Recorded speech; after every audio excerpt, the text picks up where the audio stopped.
క్రీస్తునందున ప్రియులకు ప్రేమతో వందనాలు తెలియజేస్తున్నాను. ఏప్రిల్ నెల 18వ తేదీ 2025. ఈరోజు దేవుడు మనకు చేస్తున్న వాగ్దానం ఏమిటనగా రోమపత్రిక 6వ అధ్యాయము 23వ వచనం. ఏలయనగా పాపము వలన వచ్చు జీతము మరణము, అయితే దేవుని కృపావరము మన ప్రభు అయిన యేసునందు నిత్య జీవము. ఆమేన్.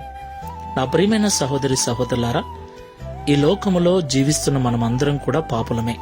తల్లి గర్భములో రూపింపబడిన దినమును మొదలుకొని నేటి వరకు మనము అనేక పాపములు చేసి ఉన్నాం. ఎవరు ఒప్పుకున్నా ఒప్పుకోకపోయినా ఆదాము చేసిన పాపమును బట్టి మనమందరము కూడా పాపములోనే పుడుతున్నాం, పాపములోనే పెరుగుతూ ఉన్నాం. అయితే పాపములో పుట్టి పాపములో పెరుగుతున్న మనము అదే పాపములో ఉండి చనిపోతే పాపము చేసి చనిపోయిన వారి ఆత్మలు నిత్య నరకాగ్ని గుండానికి వెళతాయని బైబిల్ సెలవిస్తుంది. అలాగ దేవుని పోలికలో దేవుని స్వరూపమందు చేయబడిన మనము పాపములో చనిపోక మునిపే ఆ పాపము నుండి విడిపించబడి ఆ పాపము నుండి విడుదల పొందుకొని ఆ పాపములకు క్షమాపణ పొందుకొని నిత్య జీవము చేరటమన్నది దేవుని యొక్క నిత్య సంకల్పమై ఉంది. దేవునికి మహిమ కలుగును గాక.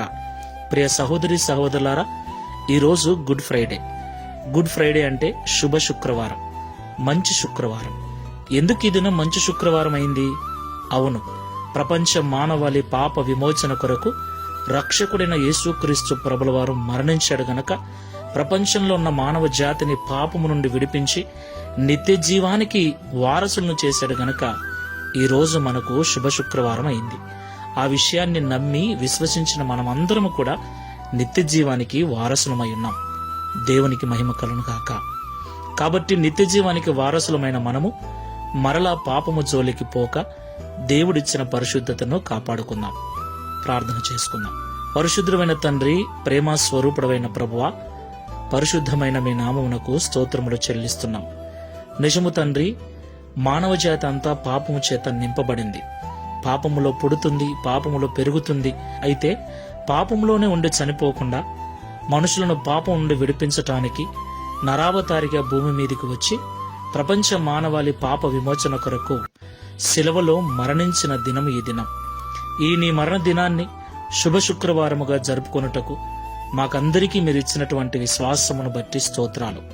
ఈ ప్రార్థనలో ఏకీభవిస్తున్న మేమందరము కూడా మీరు పాపం నుండి విడిపించారు గనక మరలా పాపం అనే దాస్యము కింద చిక్కుబడకుండా మీరిచ్చిన స్వాతంత్ర్యమును పాపపు కార్యములకు వినియోగించకుండా పరిశుద్ధతను కాపాడుకొనొచ్చు నిత్య జీవము చేరేంత వరకు నమ్మకముగా ఉండుటకు సహాయం చేయమని, ఈ శుభవార్తను ప్రపంచమంతా చాటుటకు విన్నవారందరూ విశ్వసించి మారుమనసు పొందుటకు సహాయం చేయమని యేసు క్రీస్తు వారి నామములో ప్రార్థిస్తున్నాము తండ్రి. ఆమేన్. Praise the lord. God bless you.